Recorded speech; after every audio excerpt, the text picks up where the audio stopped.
FIFA has not paid the host cities. There's a new stadium coming to USL League One, and we talked to Adam Pfeifer from Vermont Green. That and much more on Wednesday's edition of Morning Kickaround.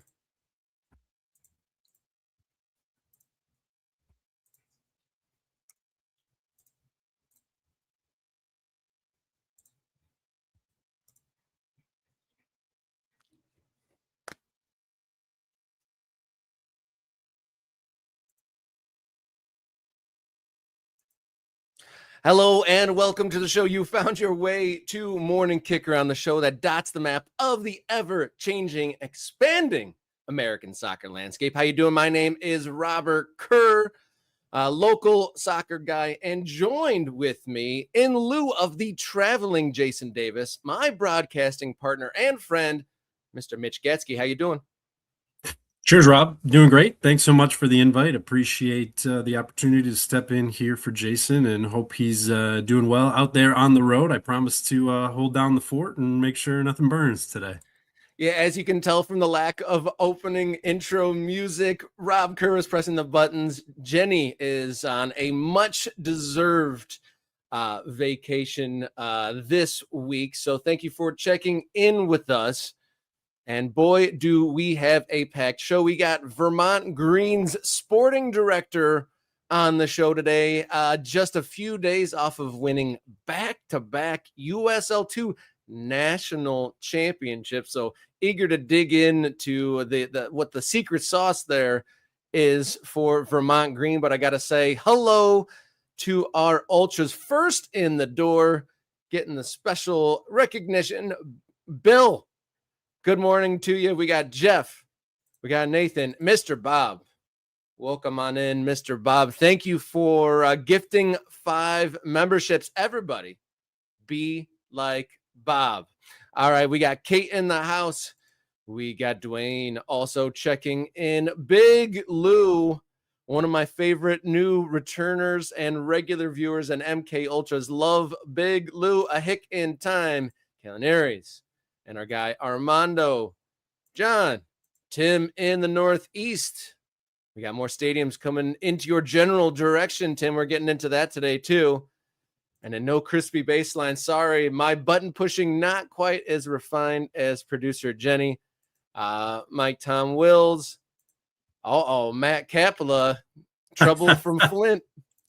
And then Bill's welcoming you in today. And then Riverside Grove. No worries on that. And then Jezabolo getting in on the gifted sub. So, Mr. Bob, your impact instantly felt here on a Wednesday. And so, yeah, we got USL2 champions checking in, giving us the update on the glory that they experienced up in Flint. And then we're going to check in with MLS. Lots going on there. There is brand new stadium renderings, a USL League One side. Has big plans if they've already outgrown their home in just about 2.5 seasons. But those guys, FIFA, the top of FIFA, back at it again every day now. Some scandal or some further digging themselves a hole, or at least the guy at the very top digging themselves a hole. So if you'd like to support the program, there's a variety of ways to do so. Doesn't cost you a darn thing. Obviously, you're already here tuned in. You can hit the thumbs up button, the like button, subscribe button. None of those cost a darn thing. But if you have a couple dollars in your pocket, become an MK Ultra. You get priority coming on screen for becoming a channel member. You also get bonus content from Morning Kickaround, and you also get access to the Morning Kickaround Discord server, which has conversation threads from World Cup, stadium news, kits, people sharing a lot of kits. I see you're wearing a good one there yourself, Mitch. Love that. It's a little too Spursy for my liking, but I figured, for you, I'll support. Much appreciated. As you're an Arsenal man, but we won't hold it against you. And then you can support, like I said, become an Ultra, or you can find us on Ko-Fi. And you can also find Morning Kickaround gear on our site at fourthwall.com. Morning Kickaround. So thank you for supporting in any which way you can. But should we get into the show? Mitch, you ready to do the show? Let's do it, Rob. All right. Let's get into the show. Morning Kickaround coming your way here on Morning Kickaround.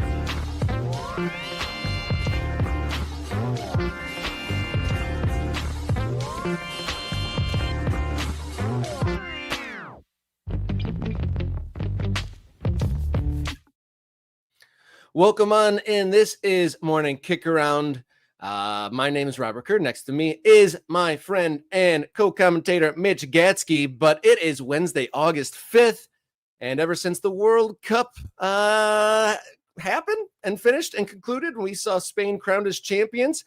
There has been tumult at the top of the food chain in the world's game. Gianni Infantino continues to dig himself in a hole since the tried and failed private equity sell-off of the World Cup and other sellable assets, or at least in his mind, sellable. But here close to home, a story came out on the New York Times that the host cities were promised some subsidy money for legacy projects, but so far they've been chasing the money. Yeah, so this goes back to the Club World Cup, where the host cities from that tournament did receive a $1 million allotment for that legacy contribution. I think it's pretty nebulous. That can go any number of ways and to any number of different avenues in terms of where that actual money goes.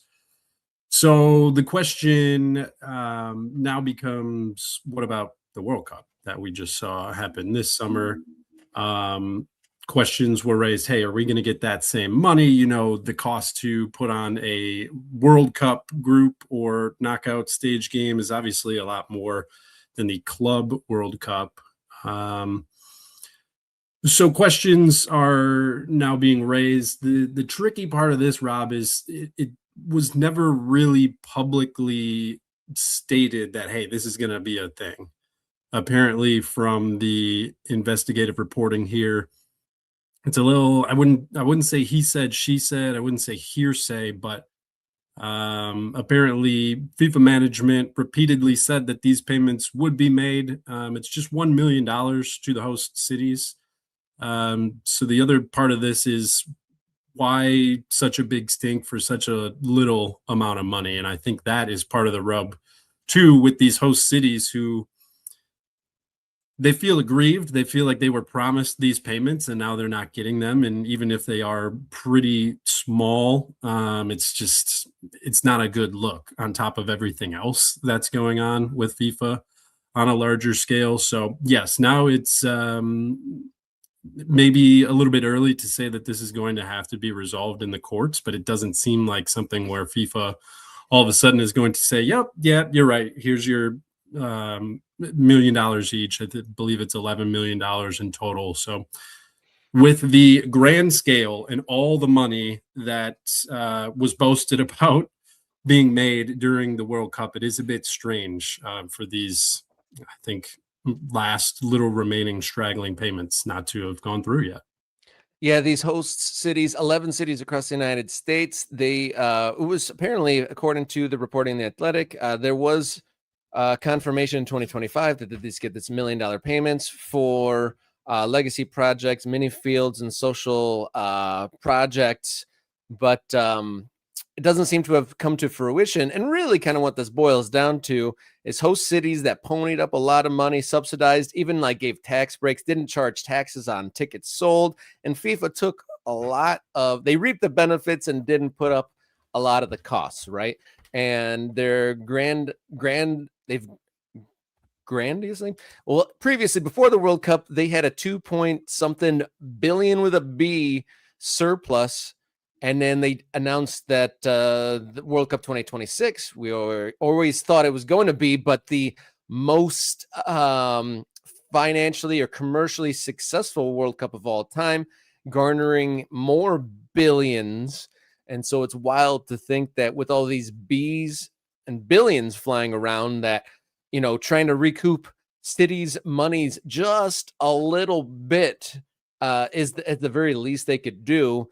And whenever, if you've ever been in a business where there's money coming and going, And then when you ask for money from somebody who's owed it, and they gave you an evasive answer or just hold on tight, we'll get to you, it's not very reassuring, usually, especially from an entity that you know has the money. So there's usually a Exactly. reason is like they either want you to just go away, they've misallocated it, or they're just going to kind of try to blow you off until like the outside noise kind of calms down.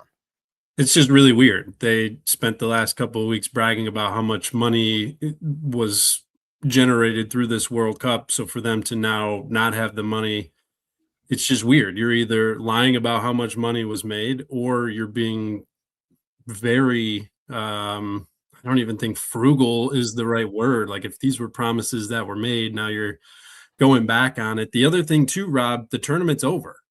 So these payments are made. Okay, now what do these cities get to actually use the money for?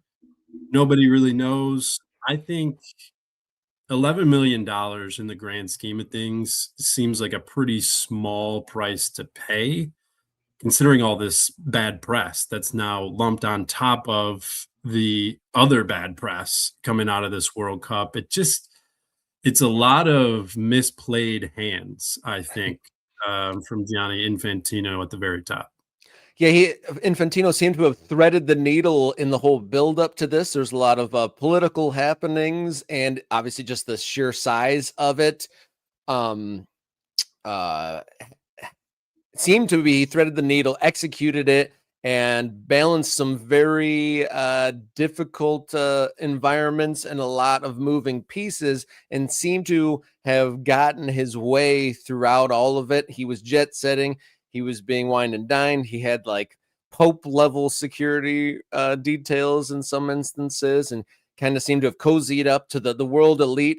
I heard a podcast joking that he was earning his way into the billionaire emergency bunker sort of status. And he might have just lost his ticket to that bunker in the last week or so. And so this is another thing of like, just in addition to the FIFA attempted sell-off is, companies only really sell off if they need money. And so you see that, they're boasting billions of dollars in profit. So that doesn't seem to be a need. And or to raise funds for a specific asset or person or some sort of a quality or a quantity that organization doesn't have. And they have access to limitless money seemingly, and they have access to just about any sort of person that they'd want to add into their brain trust. So like the typical reasons for selling off don't make any sense. And then I think this thing with the local organizations, according to this report, it says two host city executives wanted to stay anonymous, saying that they found it hard to believe, just like us, an organization that celebrates revenues of 15 billion over the last 3 years would be stalling or non-committal on the relatively minor payments to cities who subsidized their tournament and helped FIFA maximize their own returns. FIFA's operating budget for the tournament was 2.7 billion, so around $1 million for 11 cities. A drop in the bucket, obviously life-changing for most people, but for an organization of this sort of fundraising capabilities, pretty wild. And you have to think hanging around with NFL folks that are getting like 57 times the profit share that global soccer is. Maybe he's trying to just make that difference, but it seems like very much a raw deal. And you can see why cities, again, another example of why cities like Chicago and others didn't want to enter into host the FIFA World Cup 2026, is because they kind of read the fine print a little closer and realized that cities were ponying up the expense while it was setting up for FIFA to just reap the benefits. Yeah, I think Chicago's coming out smelling pretty good right about now, having gotten ahead of this thing and seemingly predicted what was going to end up happening. There were a lot of questions about Chicago's, the third largest city in America. How did they not get to host? And it's like, no, they were asked. They chose not to because of any number of reasons. This just being the latest, where I think FIFA has gotten very good at making the sales pitch and figuring out a way to wiggle themselves out of the small promises that they're making to get things to break their way and then really not have to pay for it on the back end. It's you mentioned threading a needle. I I think Infantino overall did that to get the tournament off the ground, to get it the way that he wanted. But now we might be seeing some of those bills come due, both literally and figuratively. And it's kind of a question of how long can he keep getting away with it. And I think we're getting closer and closer to a breaking point where it's just, you can overcome one one scandal, two scandal, but three, four, five, there's just so much noise coming from so many different angles, and you're angering so many different groups of people that at a certain point, and I think we're getting closer and closer to that point, the noise becomes too loud to ignore. You're not able to pull those same strings, and the friends that you make along the way that are able to help you get the dominoes to fall the way that you need, there's only so much that they can do, right? So if you have people in your pocket, and I'm not, there's plenty of shadiness going back years and years for FIFA. So this really is kind of a continuation of a long story that's been going on for decades. It's just a different cast of characters, and Infantino is approaching things in a different way. Now, part of it for me too is it's hard for me to think that Infantino is purposely trying to do this. Like, there's still something in my mind that thinks in his mind he's doing the right thing, and he is well intentioned. And whether or not he's going about it the right way, that's certainly a conversation to be had and is had. Maybe that's naivete on my part, but it just seems to me he can't possibly, I would like to think that he can't possibly be doing all these things in a very, very cynical outlook on the way things are and really trying to exploit it. I think he is trying to help, but maybe just going about it in all sorts of wrong ways. Yeah, well, it's surprising that this is a huge fall from grace. Like, look at where he was perched, in the days after the World Cup. Obviously, the detractors and plenty of things to deride him for, but he was in a very powerful position, and more. In addition to the plan to sell the equity shares of World Cup and FIFA's supposedly sellable assets, was that he didn't tell some of the inner circle about the plan. And I think there probably would have been more support for it had he delivered that or brought more folks into the circle, because a lot of the reaction that was negative outside of UEFA obviously going big, and they'd already had many problems and conflicts with FIFA and Infantino in the past. But they were always gonna push back really, really hard on it. But other folks like the Corderos and the other confederations across the world that might have been in his corner in the past, I think the fact that it looked like he was going so rogue really kind of undermined his position to do this and this effort to do this, and then putting such a short timeline on it. And if you've ever been in a sales situation, if they're ever trying to put like more like kind of made up pressure on you, because there was the deadline to agree to this new deal in like a 6-week period. And if you know anything about world governance of any sort, big, huge shifts probably shouldn't change in a 6-week period. And just to be most current, Infantino has summoned FIFA's senior leadership to a meeting in Morocco today in light of all of this internal criticism. So he's either going to give them a tongue lashing or everyone there is going to give him a go.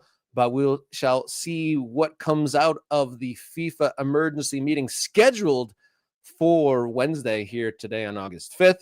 But we have a guest waiting in the wings for the top of the hour. But we do have exciting news. A new stadium coming to lower league United States. Stay with us here on a very busy edition of Morning Kickaround.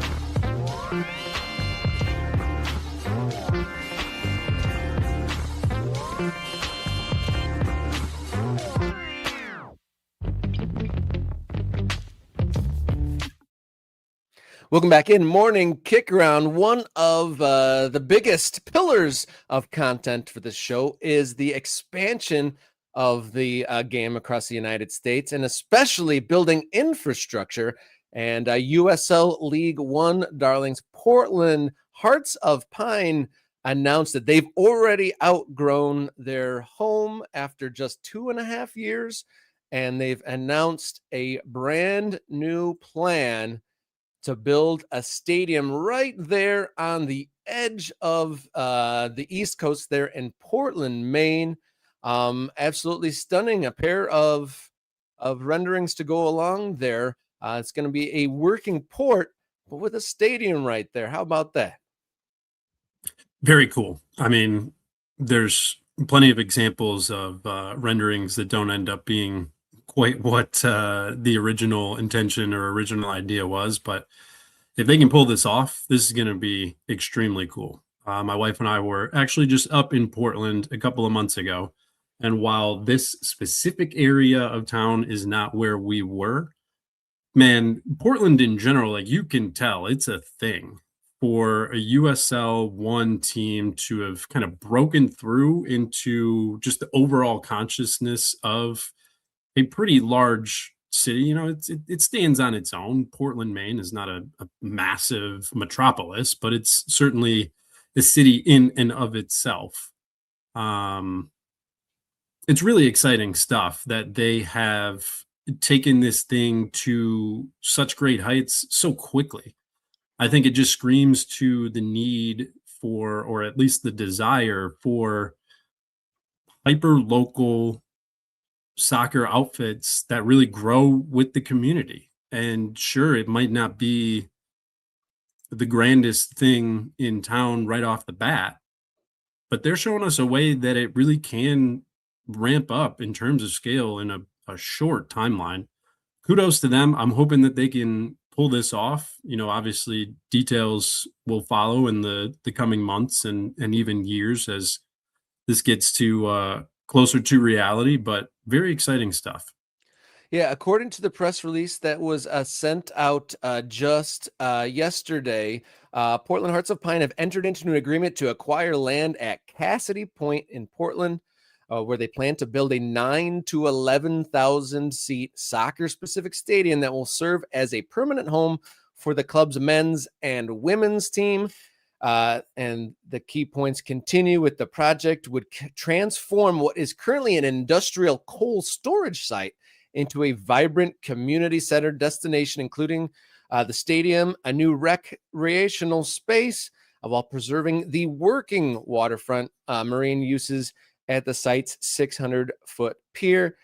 Following an extensive period of public engagement to optimize plans for the site, the club aims to begin construction in 2027 with the goal of opening the stadium in early 2029.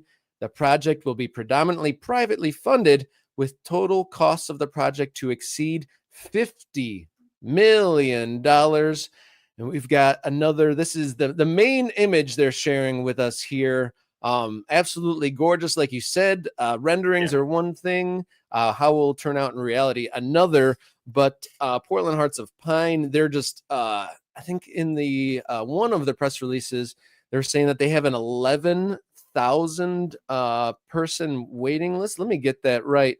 So a quote from one of the founders of the club says, "The support from this community has shown that our club has exceeded anything we could have imagined, from supporters filling Fitzpatrick Stadium of the 8,000 people or to the 8,000 person season waiting list surrounding this and the women's team. We've reached a point where it's time to start planning for what comes next. This is about building a permanent home that allows Portland Hearts of Pine to grow responsibly alongside the community that has embraced us." And wow, I mean, you have a history, Mitch, with DCFC. They have, over the course of 12 years, kind of went from a small high school stadium to kind of a unique high school stadium where they were able to customize things more. And now they're building into a stadium. You could see right away, almost when they moved to Keyworth, that they were going to exceed that. And kudos to the leadership at Hearts of Pine for recognizing, with that sort of ticket demand, it's kind of obvious that they've outgrown their initial dwellings, but to then already make the move and to plan ahead and then to secure land in not only looks like an appealing area, but also like representative of the brand. They've kind of leaned into that, Yes. being a coast sort of environment. Yes, 100%. I think that's a huge point of this. You see it in this mock-up here, just having that coastline remain what it is, right? It'll be a nice green space there. You don't take away any wildlife. Another big thing that I heard in that breakdown was mainly privately funded.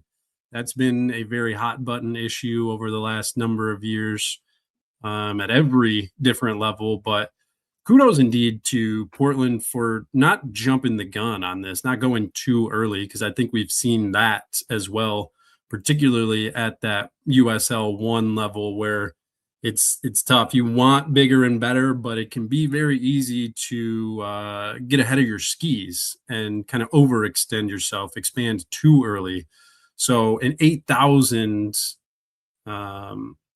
supporters on the season ticket waiting list kind of says, yeah, now is the time. We are ready. Let's go ahead and do this. So Armando's saying that there's still some tweaking to perhaps do with this plan. There's a few community meetings with locals and the fan base to finish up the renderings, but obviously a solid start here. Armando also noting that he lives very close by, and that I should also note that these stadium plans are only about a mile away from where they're already playing, so wouldn't be a major upheaval in like the match day experience, you'd think, as far as like it's not like 45 minutes outside of town or anything like that. I'm sure the public-private sort of sharing of financial layout is probably appealing, and I'm sure we'll dig into this story more as we learn more about it and get to think about it a little bit more. But exciting, one of USL League One's American third division team, putting forward some pretty, what would you call, ambitious plans to build a 9,000 to 11,000 person stadium. And we talked about this in the last few shows. We were speculating on who qualifies for USL Premier, kind of looking at that through the lens of the current PLS as it exists, stadium capacity, city population, and whatnot.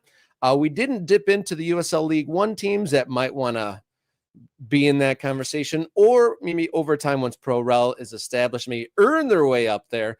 But there are certainly teams in USL League One that we've touched on, and some waiting in the wings that sure may have ambitions to step up to that level. But that aside, Portland Hearts of Pine, amongst those on our list of clubs with stadiums waiting in the wings. Thank you for tuning in, guys. Great stuff still to come. We're going to catch up on Major League Soccer stuff. Plenty of news flying around there. But we're going to get to our guest. We're going to talk about the back-to-back national champions, Vermont Green. Next up here on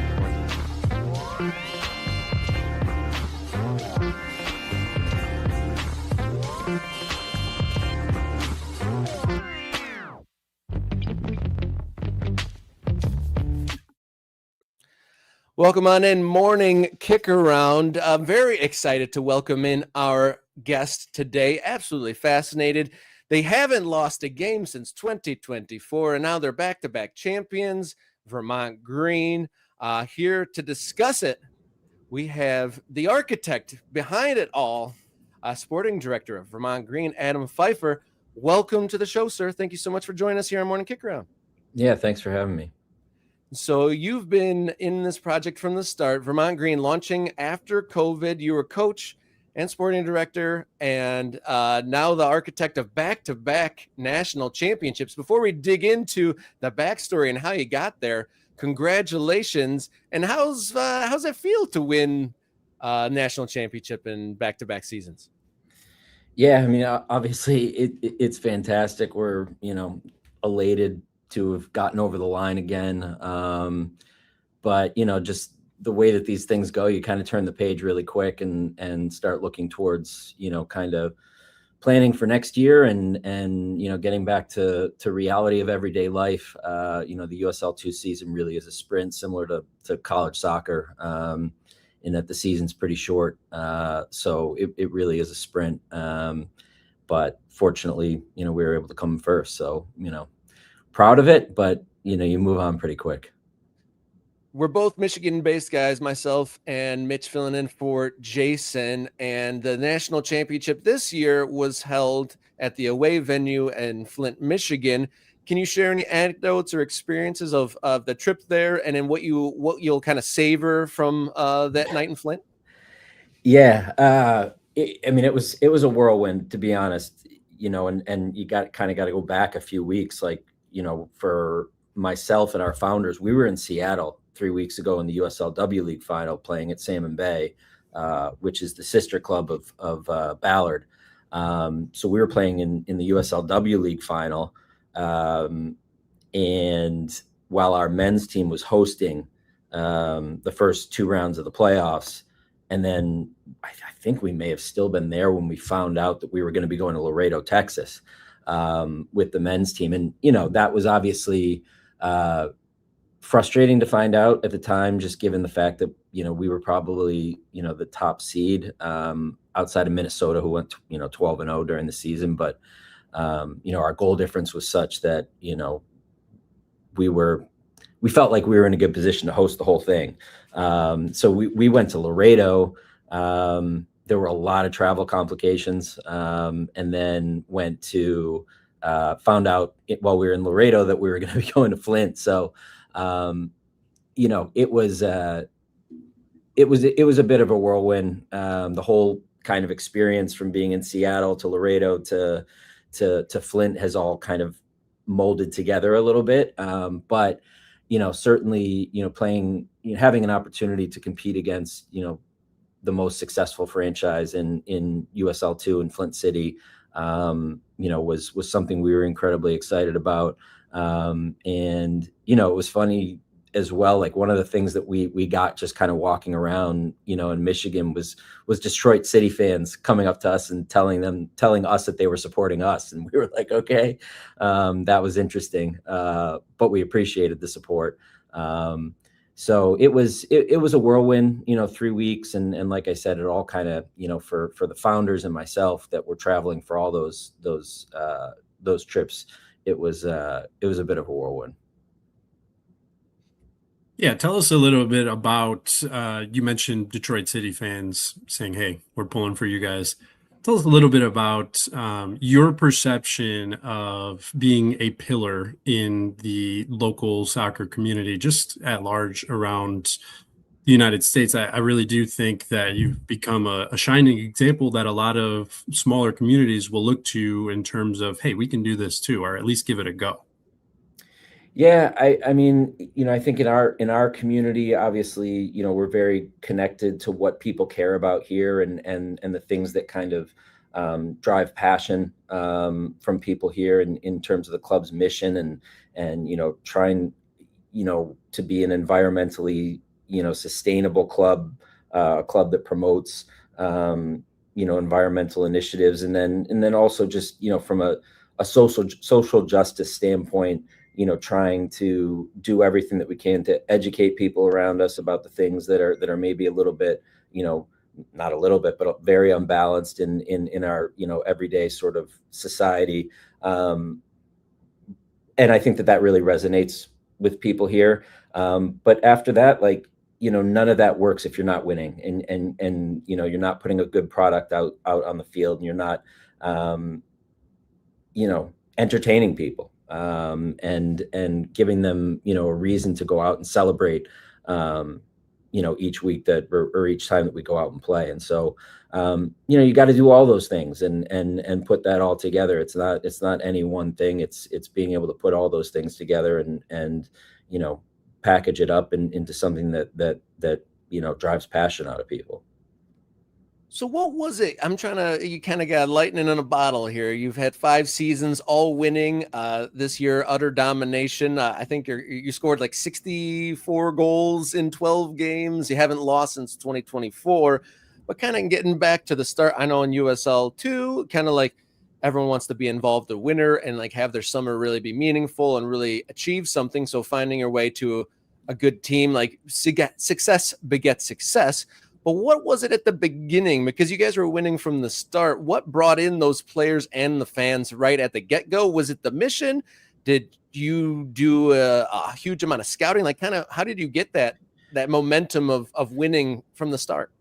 Yeah, I think, from the standpoint of what got people there the first day, that was very much so, the mission and how the club was marketed and all that. I think as far as, the technical side of the club and recruiting players to a place that, if we're being honest, like a lot of them had never considered going to. Vermont is a beautiful place, but we have 600,000 full-time residents. Like, it is not, heavily populated. And so for us, we had to bring, most of our talent from outside. And certainly now almost all of our talent is coming from outside of the state. So the recruitment process was critical, and it's everything, right? It's us. It's watching games, college soccer games. It's relationships with college coaches. It's agents. It's everything. So we try to find players that fit with what we're doing in many different ways. And obviously, we had pretty good success at first. The idea was really that we wanted to have the best training environment for the top college players, so the top amateur players in the country, a place where they could go play in meaningful matches, train in an environment that was extremely competitive. That's taken us a few years to get it like where we wanted it.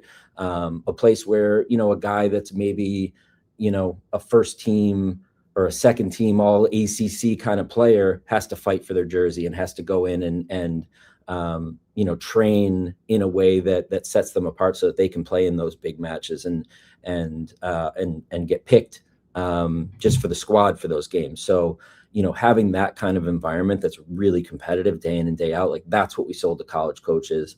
That's what we sold to players, and an environment where we had a large enough squad so that we could rotate the team throughout the summer and keep these guys fit and sharp. It is a lot of games in a tight period of time.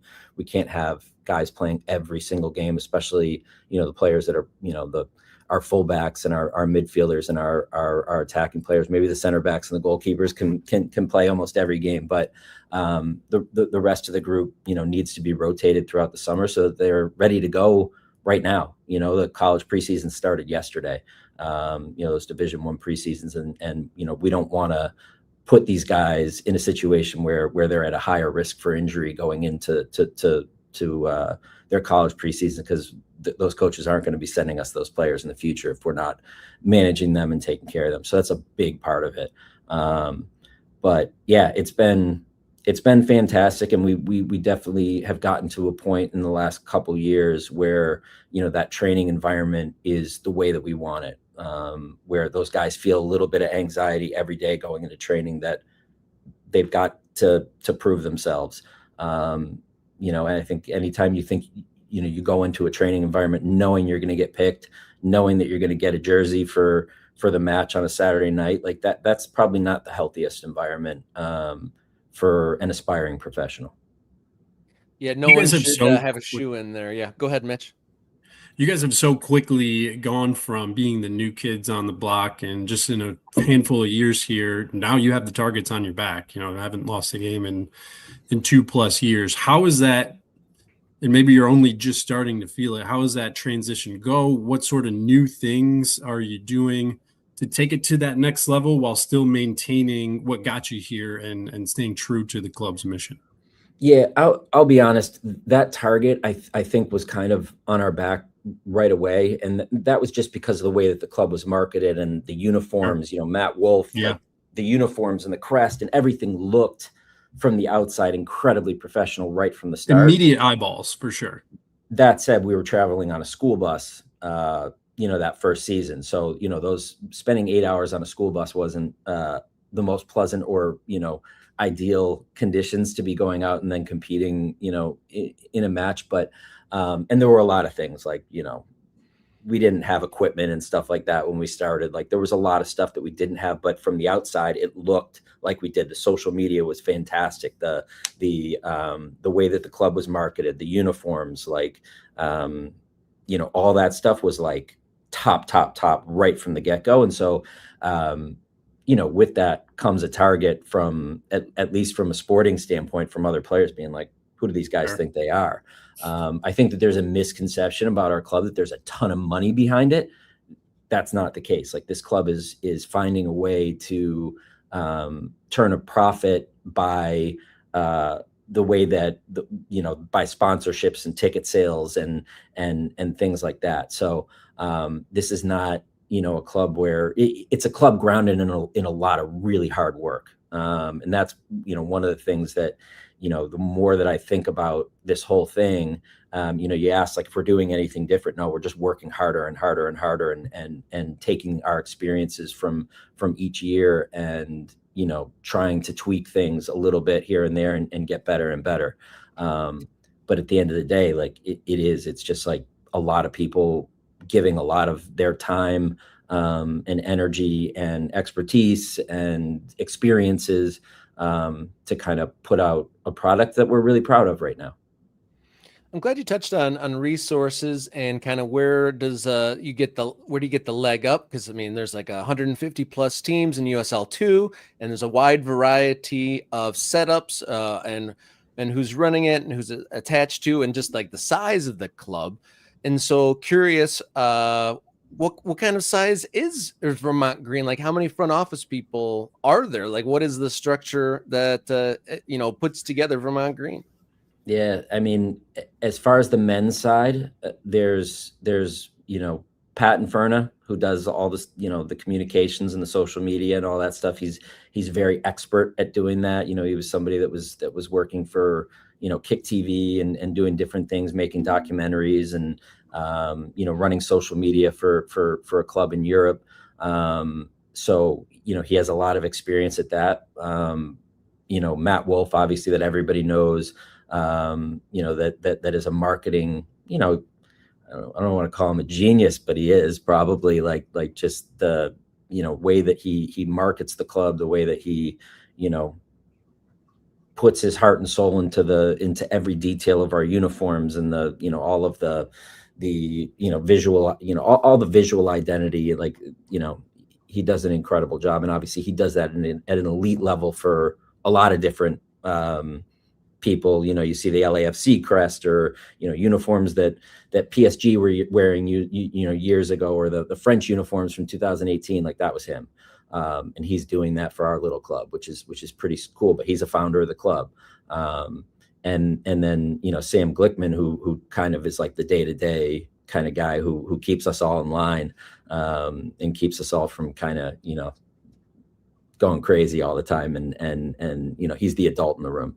And then our coach, Chris Taylor, who does a phenomenal job. But, we don't have any full-time employees. Like, this is all just a lot of love being poured into it. And, hopefully someday soon that will be the case. But we are not like, it is just like, So there's no secret scouting network waiting in the wings. The secret scouting network is me and Chris sitting down on our couches after we put our kids to bed and putting on ESPN Plus and watching games. That's our secret scouting network. And then obviously, after that, there is like the network of, I've been, I guess, in college soccer to some degree, whether I was being recruited or playing or coaching, for 20 some odd years, 26, 27 years now. And so all those relationships, through the years that, I rely on to get as much information about players that we should be looking at as possible. So but there's no secret scouting network or anything like that. It's just, relationships, and then, loving soccer enough to watch it, every night, and loving college soccer, and really enjoying, watching, those players that are also getting an education, but want to be professionals and spending a lot of time watching them. And now we've got the women's side too. So it's and then my wife that puts up with that. That's an important piece of it too.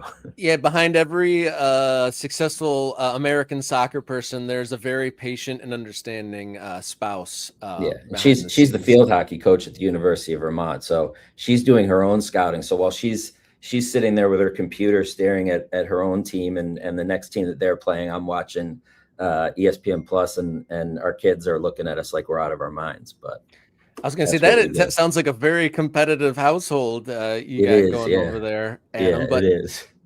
In the club in general, I was curious. There's obviously the green mission behind the club that leads the club. Has there ever been a time, especially probably affects more at the beginning, getting up and running? Has there ever been a time where you've been unable to do something, or have had to find a creative workaround to do something to operate in a certain way that you would have otherwise? No, I think, we the club's mission guides our decision making, and I think we're just used to, the way that's going to operate now. I think we are all, believe in it, and so there's never been a time where I was like, oh, I wish that we could, have these, a different kind of uniform or a different, jersey sponsor or any of that stuff. I'm sure that, those are probably questions that our founders could give you, a little bit more detail on. I mean, certainly, like, if we wanted to build a stadium, you're talking about building a stadium, like there are going to be certain parameters that we are going to operate within, to be able to do that, in a responsible fashion that, where the money comes from really matters to us. And so, have there been times where we could have, maybe sped this process up or taken money? I'm sure that there have been a lot of times where we could have done that. That's just, this club is going to be pretty uncompromising in our values. And so I'm sure that there are times, but, they're not keeping me awake at night. You mentioned the women's team. How has that sort of changed your day to day? And you just talked about how small the club is. You feeling that stretch, or was it a good fit? Did you guys feel like you had the infrastructure and it was just rolling in a new team?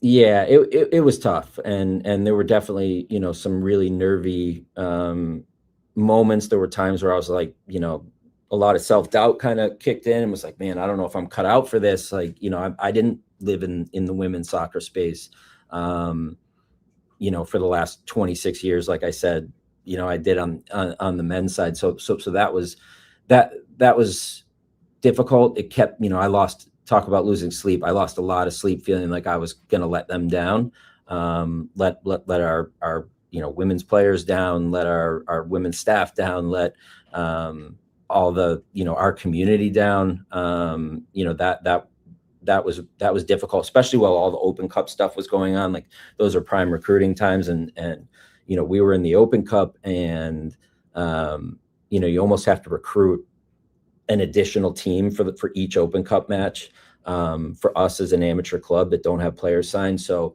that was difficult. It was scary for a little bit, but at the end of the day, like the reward, was incredible. Like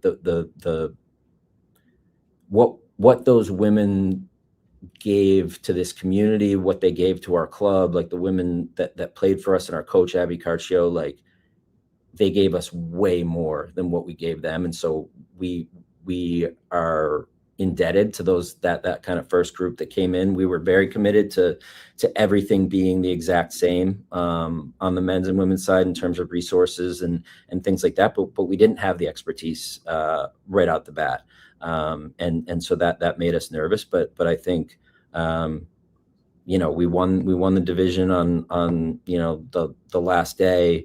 And then went on a run in the playoffs and made it to, we were one kick away from winning a national championship on the women's side, which was, that was unexpected. We didn't expect to be there that quickly.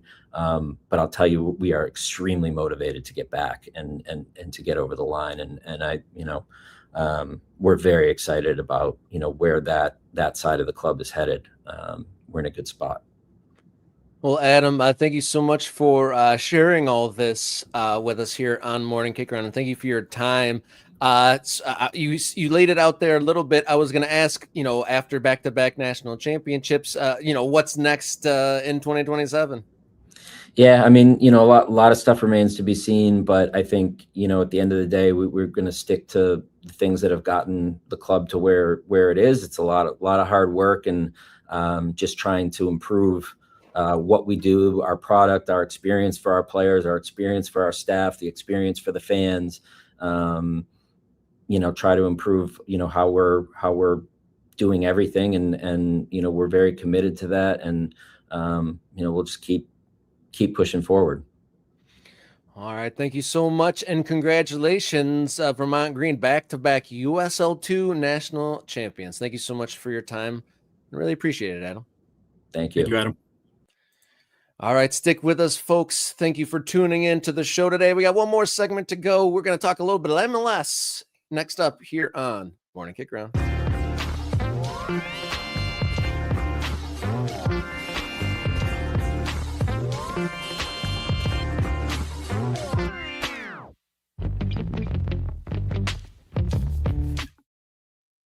Welcome back. Morning Kickaround. I'm Robert. Next to me is Mitch, filling in for a traveling Jason Davis. And since our last show, Major League Soccer elected a new commissioner, the third ever commissioner of the league. And that's in the midst of a few pieces of news in the mix. But the former or current one of the owners of LAFC, one of the forward thinking members of the ownership of in Major League Soccer, Larry Berg, the going to be the third ever commissioner of Major League Soccer, Mitch. Yeah, it's exciting times for MLS all around with the talk of rule changes in MLS 3.0. I guess that means you need your third commissioner. I'm curious to see what exactly will be different. As much as Don Garber gets a lot of heat. Right. He's in a position where you're not going to be a fan favorite. But I think I'm really curious to see in a year or so, once he is out of office, how do we look back on it? And I think you got to give him credit. Like as many of the individual decisions may have raised some eyebrows and you maybe didn't like the way he went about it. I think if you would have if you go all the way back to him taking office and you look forward to where he's brought the league now, I think you got to give him his flowers. Yeah, well, it's anything related to Don Garber is a little confounding, and there's a lot of nuance, like both good and bad. He's definitely frustrated a lot of people, but he's also brought the league a long way. First division American soccer has come a long way since when he joined, but also maybe has put the handcuffs on outside, soccer outside of it, and also kind of inched the way along.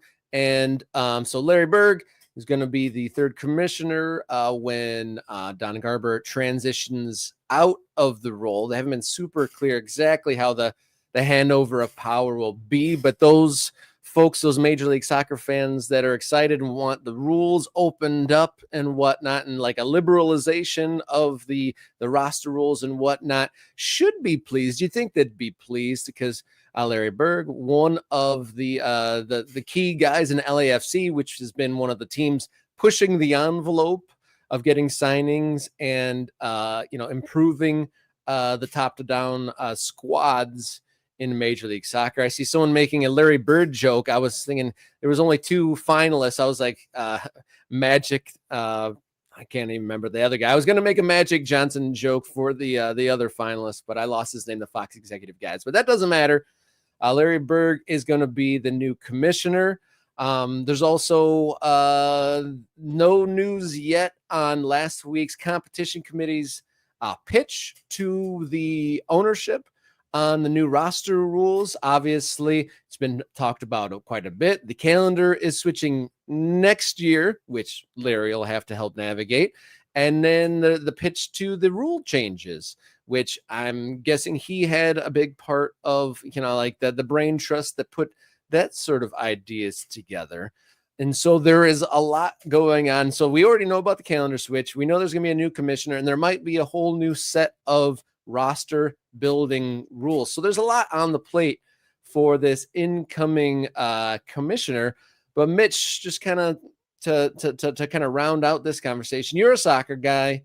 I know you're an Arsenal fan. We commentate on local soccer together here on Michigan. So you're a soccer guy, but not necessarily. I think we're on the same page with not necessarily a Major League Soccer guy. We don't have an MLS team nearby us. And but you follow along. So kind of what's your thoughts on all these developments to kind of make this MLS 3.0 thing actually real? It seemed like a talking point, but with all these changes coming and in more potential changes coming, it does seem like this 3.0 thing might be real. Yeah, I think it's all geared to engaging fans like me who are a fan of the game, but not really a fan of the league. I can count on one hand, the number of MLS games that I watch in a season. But I think for me, it's the seasonality. It's the calendar change. I'm a big baseball fan. So summers for me are watching baseball every day. That's what I do. My mind is not in soccer mode. So I think aligning with the rest of the world helps me get back into, okay, there's an MLS game, Saturday mornings, Sunday mornings, Premier League. That's great. It's awesome to wake up and have soccer, but then you're missing that prime time fix as well. And I think having those games more aligned with the rest of the world is only going to help that, both from a consumer aspect and then also just the business. There's been plenty of columns written and plenty of opinions presented as to why MLS can't bring in the top players. I think it's truly just down to the fact that the seasons don't align. And so eliminating that, or at least smoothing it, right? It's not going to be exactly lined up with the European calendar. But obviously Messi changes the equation to a point where MLS now cannot ignore the commercial gain that can be had from bringing in these players. We're going to see if Lewandowski moves the needle with Chicago Fire. But again, those are the sort of guys that you want to get in your league earlier. You don't want to, the retirement league thing, we'll set that aside. But I think getting these top guys while they are still top guys and maybe not quite legends of the game the way that Messi has been when he comes over, but getting these top players while they're still at the top of their game is only going to help attract more eyeballs, because now we're thinking about, okay, MLS is the top league in America, but you're not just competing for American viewership now. You're competing on the global stage. You're competing against the Premier League. You're competing against the Champions League. Anybody that's playing soccer is your competition. And I think MLS finally acknowledging that and saying, these are the things that we need to do to compete on that stage. While it's going to be a bumpy road at the outset, I think years down the road, eventually things will start to turn around and MLS will be seen as one of those higher level leagues. Whereas right now it's really an afterthought in the global consciousness. Well, during the World Cup and over the last couple of years, Major League Soccer is in conversations of transfers and whatnot where they weren't even, even referenced at all. There's people in other foreign news outlets that know the name of at least some of the Major League Soccer teams. And I think MLS was in the top 10 of player minutes played in the World Cup. And so there has obviously been a raising of the bar. But a lot of those minutes came from those big namers at the top of the rosters and the top of the kind of the age bracket. And I've seen some memes of like MLS is the league where a $15 million striker is playing against an $80,000 defender.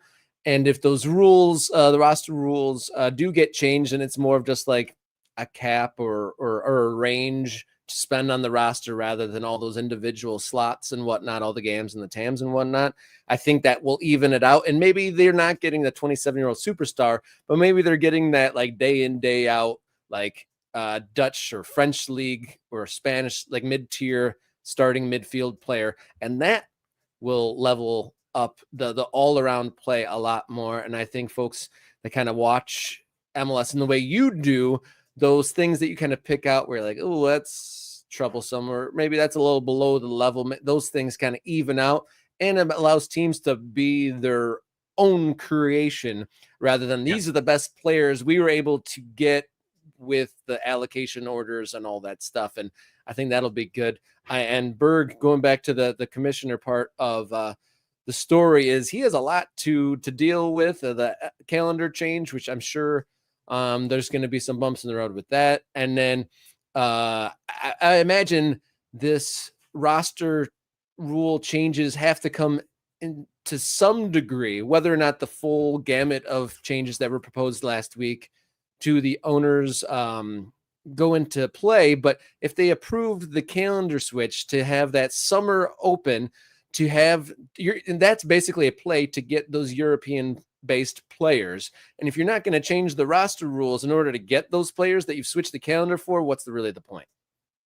Yeah. And Garber said a quote in here, an article that I'm reading from CBS Sports, essentially along the lines of it's a must do. It's not a maybe do. These roster adjustments are things that we need to do to compete on the global stage. And sure, the system that we have now has gotten us to this point, but I think there's a recognition from the top and certainly in the team's front offices. I have to imagine there's a lot of support, and that's really where this started to become talked about as a possibility. Like, hey, what if we were able to craft a roster? You hinted on it there. Each team is going to have now, if these go through, they're going to have some flexibility to approach the way that they want to build their roster. So you're going to have teams that go for the stars. You want a player, try to get a player. You don't have to work through a mechanism. Right. There's not all the red tape. It's like, hey, we want that guy and boom, we can afford that fee and now he's on our team. It's not, well, we got to tick this box and well, we've already got so many of these guys and so maybe we got to move one of the. There's too many rules. So scale that down, let these teams compete because there is money in the game. You know, you look at these massive fees, these massive transfer fees that happen in Europe and the Premier League, just with the money, it's kind of a chicken and egg thing, right? The TV money allows you to spend on the players. So then you have the top players and you get more TV money. I think we're going to start to see that play out in MLS too, where a couple of these teams have already done it. Miami is kind of leading the way in terms of, hey, here's how we can, under the current rules, spend money, become a thing that people want to see beyond just, hey, there's a team in Miami, I'm going to support them. Like, no, they pull eyeballs from everywhere. So I think we're going to start to see more teams being able to do that. And does it mean that you're going to have some haves and have-nots in the league? Yeah, sure. But I think that's just that's not really a problem for MLS to solve. That's going to happen in any league, and that's down to each individual team deciding how they want to go about this. And to be fair, there are already haves and have-nots anyway. The spend that Inter Miami makes compared to Montreal is night and day anyway. And so maybe But I if you think have with these, you allow those smaller teams to at least try to break through that glass ceiling in a different way, where right now it just feels like they're kind of handcuffed and there's really only so much that they can do. yeah, if a team wanted to money ball it, so to speak, they could give that the best go that they want to, or if they want to go Galacticos within the parameters that may come, so be it. And I read somewhere also that Major League Soccer is already spending a lot of salary money, but it's just in an imbalanced way. So making a cap doesn't necessarily extend the spending for a lot of teams anyway. And it might actually, we'll see how it's put into practice, but that might be able to diffuse some of the accusations that MLS favors one team over another as far as where these big names go. Back in the day, historically, it was LA Galaxy. Now that kind of moniker has switched over to Inter Miami, of course, with the amount of big name players that they've been able to acquire within the current rostering structure. But obviously, a black eye is the slowness that these rules have happened, that they didn't coincide with World Cup 2026. Because imagine, instead of heading into the Leagues Cup in the middle of a season with a weird sprint season next year, imagine if right now it was like week 2 of the new version of Major League Soccer. And I think that's a miss.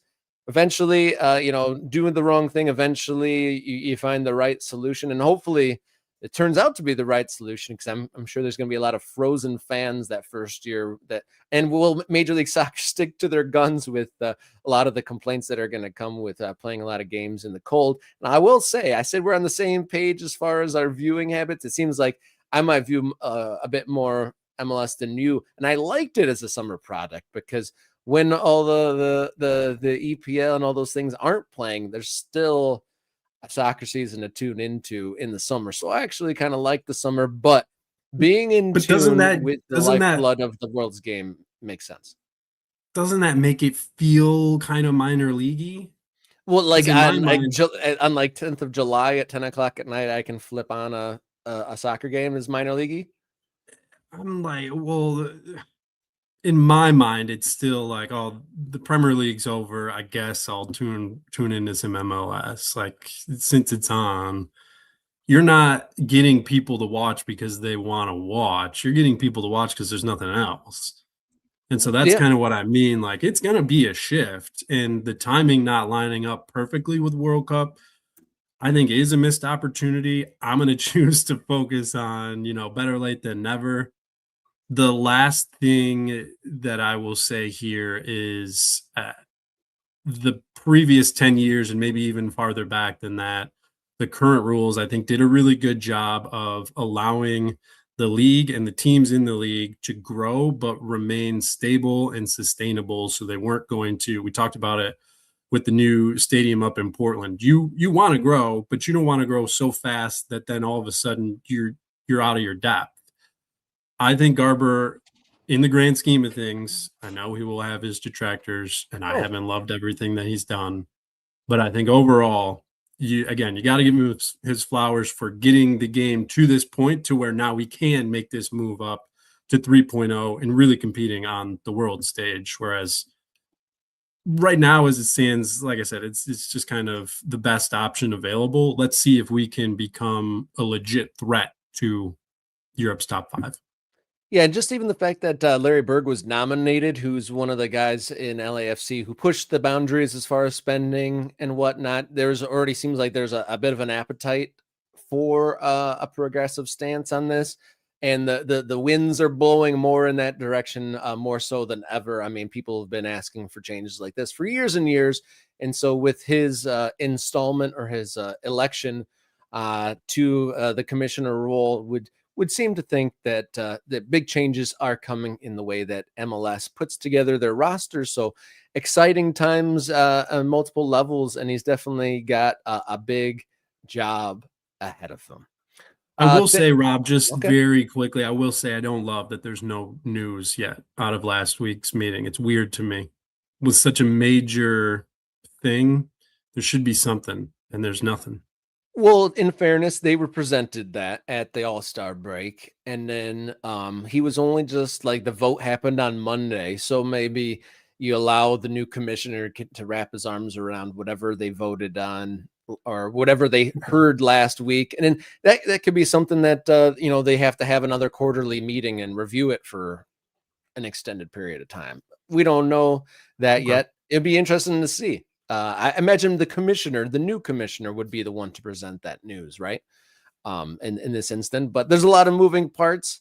Hopefully we hear about it soon. We'll have even more to talk about with Major League Soccer. Because I mean, is he going to continue expanding, or is it? I mean, and the tenure of Don Garber was extended a really long way. You know, it's multiple decades here. Does Berg have that kind of a run under him? And who knows if it's a similar sort of tenure, which I'd be surprised if it was anything close to that, to be honest. Yeah. But especially with the heavy lifting he's going to have to do. But we shall see what the Berg era brings Major League Soccer. All right, guys, thank you so much for tuning in to the show this morning. Thank you to our guest, Adam Pfeifer from Vermont Green, our brother in Matt Wolf Designs. Both me and Mitch are with Oakland County FC, amongst the many beautiful designs that Matt Wolf has created. And then kudos to those excited for those in Portland, Maine, with the announcement of stadium plans up there. And we shall see if Johnny Infantino is the president when we come back on Friday. So a lot going on, a lot of moving pieces from local to domestic to national to international footy. So exciting time to be engaged with the game. So thank you guys for being engaged as MK Ultras. If you snatched up one of those gift memberships from the beginning of the show, dot your map on Fridays at the end of the week. We dot the map. We get our Google Maps out and we drop pins wherever our ultras are. So whether you are in the Morning Kickaround Discord server, put your location in there, or join us on Friday to drop your pin. So until next time, everybody, be good, stay brave, and always enjoy your soccer. Thank you, man.